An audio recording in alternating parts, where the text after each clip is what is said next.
Earlier this week, on the 13th of April, Donald Trump posted an AI-generated image of himself as Jesus Christ. That is, after picking a beef and fight with the current Catholic Pope, who is, by the way, an American-born citizen. After receiving severe backlash from the conservative Christian right in America, Donald Trump deleted the post, only then to share a day later a post of an AI-generated image of what could only be described as depicting Jesus Christ jerking him off.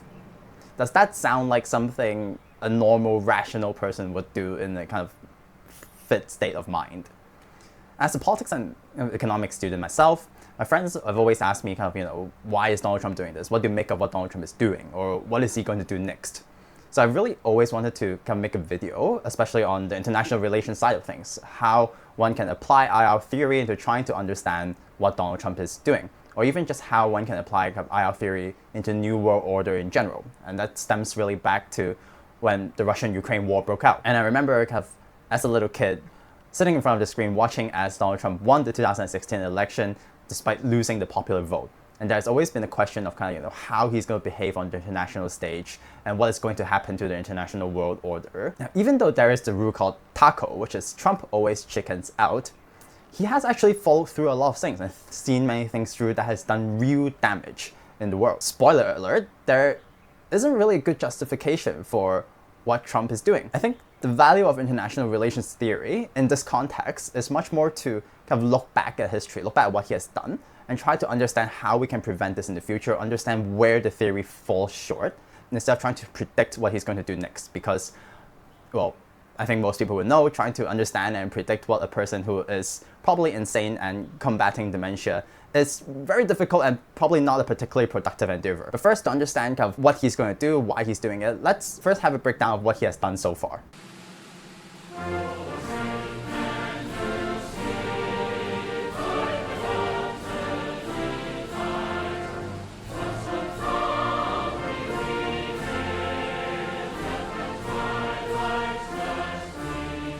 Before we continue to the analysis, please do like, share, and subscribe. If you find this video interesting, it really helps a lot. And also do leave a comment to share your perspective and your angle on all of this, because I think, as I mentioned, I really enjoy having this debate and discussion with some of my friends. Part of the reason for this channel is to hopefully start a community going that we could collectively, critically evaluate things that are going on in the world right now. Now, all the things that I showed you just now, one of which I would like to particularly highlight is actually USAID, which stands for the United States Agency for International Development. It's one of the less well-known policies that Trump has enacted that has actually really caused severe damage on the global stage. Now you might be thinking, what does the Foreign Aid Initiative have anything to do with international relations? Actually, as the current Secretary of State, Marco Rubio, has once put it before his soul got sucked out by the AI second coming of Jesus Christ, USAID is actually a fundamental part of US international policy, because if the US funds and helps people in less developed countries, they're less likely to be radicalized and also less likely to turn to the US political rivals. It's estimated that it actually costs less than 1% of the US budget, but after funding has been cut for USAID, it has estimated that it has at least cost 1 million deaths so far. So you might be wondering, why did he do that? Why would you bother to save less than 1% of the money that hurts your own interests? Now let's take a look at what IR theory tells us and how IR theory tries to understand what nations are doing. Now, there are two main strands of international relations theory that I would like to discuss, and that is realism and liberalism. Now, obviously, this is going to be a slightly simplified version of what that is, and also there are lots of nuances and different schools of thought out there as well. But to gain a very basic understanding of how international relations theory sees the world and understands the international world order, these two theories often are the basis of it and the most fundamental principles that IR theory is built on. Now, firstly, realism is the understanding of the world that fundamentally nation-states are the highest power and that they're primarily concerned with survival and self-interest. It argues that every nation has only any incentive to work together or cooperate to the extent that it feeds and benefits their own self-interest. This means that they will try to expand and grow their own power in order to protect their current status in the world and make sure that they're not challenged by their political rivals. However, this does not mean that they will go around invading everyone, because oftentimes this is not the most productive thing to do in terms of protecting your own position and make sure that you are not threatened. Liberalism is a different understanding of how nations behave. It argues that there is a lot of mutual benefit to cooperation, and that there are certain goals, values, or pursuits that are of a higher order that nations are willing to work together to achieve. Oftentimes, it also means that because through increased trade and cooperation in even day-to-day things, that there is a better understanding of each other, and that lowers the likelihood of conflict, and also obviously increases the opportunity cost of it. Now, as you can see, both theories rest on a very fundamental assumption that the actor or the agent in the action is a nation state, and that is actually an institutional actor that is on play in the international stage, which I would argue, for the purpose of our topic today, might not be a relevant or kind of the most helpful understanding of why the US or Donald Trump is behaving this way. Here, I'd like to introduce another concept as well, and that is hegemony. Hegemony is a world order where there's one global superpower that is capable of dominating the agenda and also has a military might that is unchallenged. Now, this doesn't mean that it's just purely an understanding of dominance and power over others. There is also a certain responsibility to being a global hegemon. Now, it's contested and debated whether or not the US could be understood as a global hegemon, but I would argue that for most intents and purposes, over the past couple of decades, the US has had the status of a global hegemon. Obviously, it has at times been challenged by Russia and now subsequently China.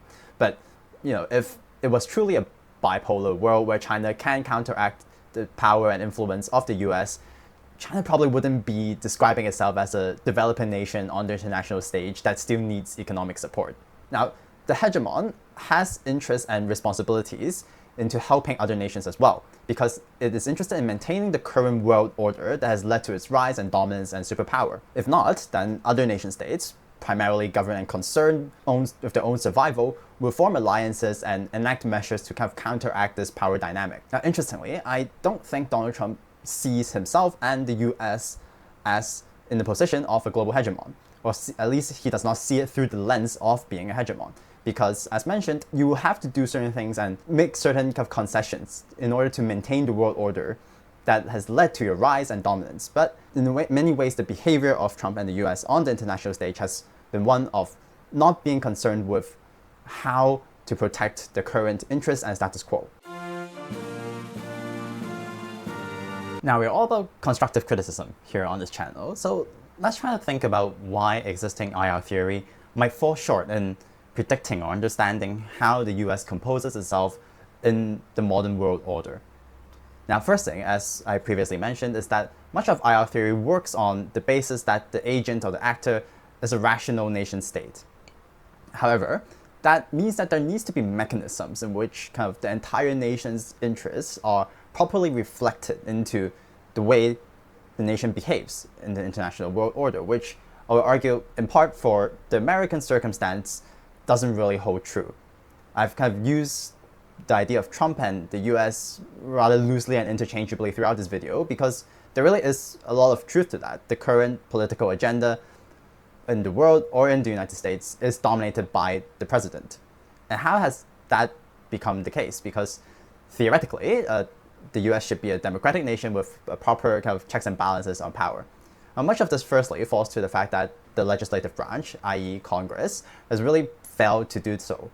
And this predates Trump. Like, the entire design of the Constitution was to theoretically conserve a model of democracy that should hold true. And hence, it's really difficult to change and shape things up, and it's difficult for the legislature to enact meaningful and structural change that lasts. As a result, there really isn't much of an ability for the legislature to properly check the president and counteract his dominance of the power. There's also the Supreme Court or the judicial branch that is, kind of shaped by the Supreme Court. Now, much of the current Supreme Court is handpicked by Donald Trump, and a lot of them are on the bankrolls of conservative donors or Republican kind of fundraisers. And hence, you have a problem where the Supreme Court really has no interest in checking or counteracting Donald Trump's agenda because they're ideologically very much aligned to the extreme right of the USA. Now, lastly, there is this idea of the unitary executive that the Republican Party has been pushing for many years now, that is especially highlighted in Project 2025. And that is the idea that the president should dominate the executive, that should also in turn dominate the entire political agenda, which for the most part has held true. But this is also something that's not only unique to the US, right? Everywhere in the world, global leaders are now more and more prominent. They're increasingly the highlight of the news, they're increasingly the highlight of the political debate. And as a result, This is a theory or kind of an idea called the bully pulpit, which means that the president or the equivalent of that, the world leader, is able to control and dominate the narrative. They're able to shape the agenda into that of what their own personal interests are. And hence, as a result, IR theory, in trying to understand how the US is behaving, has really much more to do in understanding how the individual, Donald Trump, is behaving. Now, one might be tempted to kind of, chalk it up to insanity or madness, but there really is a lot more to that. In the case of the Iran war, you could argue that because a lot of Jewish donors in the US has the money and the ability to shape the agenda, that the US political agenda for Donald Trump has become very much aligned with that of current Israel and Benjamin Netanyahu, who many are suggesting is really the person who is pulling the strings and calling the shots in the Iran war. But also, for Donald Trump, he's facing challenges with declining approval ratings, the Epstein files, and also rising unemployment numbers in the US that cause a lot of internal instability. And that is in itself already a lot of justification for why one might actually desire to go to war with another nation. The best example of this could be seen through the Falklands War, which was started by the Argentinian government because of a lot of internal instability at the time. Ironically, the war was ultimately won by the United Kingdom, which also meant that Margaret Thatcher, who was actually facing, again, a lot of internal challenges and declining popularity at the time, had, as a result, risen rapidly in its internal support. It's historically proven to be true that commonly leaders would try to kind of divert the attention of their constituents to unite behind kind of one common external enemy to try and get them to kind of forget about the problems internally. Ultimately, there is a lot more that can be said and discussed in the realm of international relations or politics as a study in general and trying to understand the world that we live in. If this video is well received, I would love to do a deeper dive video on that as well, but this one is not kind of meant to be a long video essay on it just yet. It's meant to hopefully provide a very basic understanding and lens into seeing how a student of politics would try and understand the problem that we are facing right now. Nonetheless, what are some kind of lessons that we can take away from this, right? Firstly, I think the idea that the world could be built on an order based on mutual benefit and a pursuit of a higher goals is one that has ultimately proven to be somewhat naive. This is a callback to the idea of the end of history, which was proposed towards the end of the 20th century, that ultimately a democratic world order will prevail and that we'll be able to work together in pursuit of bigger and better goals. These days, we realize that that is really a value that is not shared amongst many world leaders. Even if we look at the case of China, right?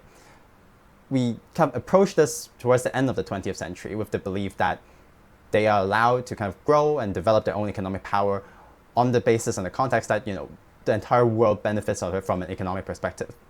Ultimately, the experiment has somewhat come back to bite everyone in the ass, both from the aspect that China will naturally have ambitions to grow their abilities and their capabilities from a military point of view and from a political influence point of view, naturally, but also from a perspective that is perceived that China's economic growth is at the cost and benefit of everyone else's, which I think it's debatable whether or not that is true. Moreover, I think it means that really there is a lot more work to be done on an individual level, but also on the level of beneath the government.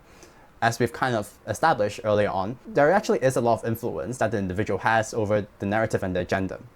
This could be through kind of political leverages, lobbying, or from a more optimistic point of view, kind of intragovernmental cooperation, how international bodies and organizations can help push the needle on certain things. Ultimately, this does not stand up to the power of a nuclear warhead, but hopefully through kind of building more existing infrastructure on a societal level that protects certain things even when governments on the higher layer are trying to destroy them.